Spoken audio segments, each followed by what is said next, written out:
যদি কোনো কাস্টমার বলে 2 ঘন্টার মধ্যে আমাকে একটা কেক বানিয়ে দাও, তাহলে কি আমি সেই কেকের অর্ডার নিই না? হ্যাঁ, এটাই আমার সাথে না বেশি হয়ে থাকে। আর্জেন্ট কেকের অর্ডারগুলোই আমার কাছে একটু বেশি আসে।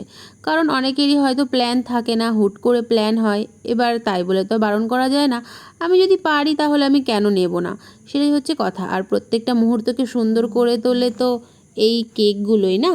তো আমি কোনো অর্ডারই সেইজন্য যদি কোনো কাজ না থাকে বা ব্যস্ত না থাকি আমি ক্যানসেল করি না। তো এরকমই একটা অর্ডার ছিল এই কাজটা। সকালে অর্ডার করা হয়েছিল আর বলা হয়েছিল বিকেলে লাগবে। তো আমি অনেকটাই সময় পেয়েছিলাম বলা যায়। তো সেইভাবে আস্তে আস্তেই কাজ করেছি। আর ফ্লেভারটা যতদূর সম্ভব বাটারস্কচ ছিল। আমার ঠিক খেয়াল নেই।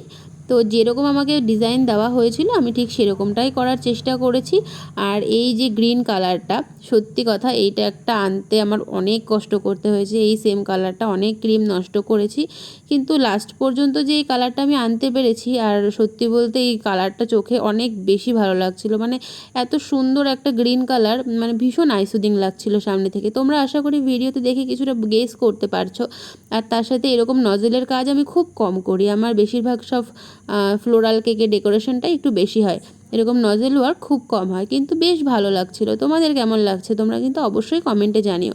তো শেষ পর্যন্ত রোদ্দুর তো ওঠেনি, বৃষ্টি হচ্ছিল। আর তার মধ্যে যতদূর পেরেছি ভিডিও করেছি একটা সুন্দর করে। তো তোমাদের কেমন লাগলো এই কেকের ডিজাইনটা আর কালার কম্বিনেশনটা, তোমরা সেটা অবশ্যই আমাকে কমেন্টে জানিও। ভিডিওটা ভালো লাগলে ফলো করে পাশে থেকো।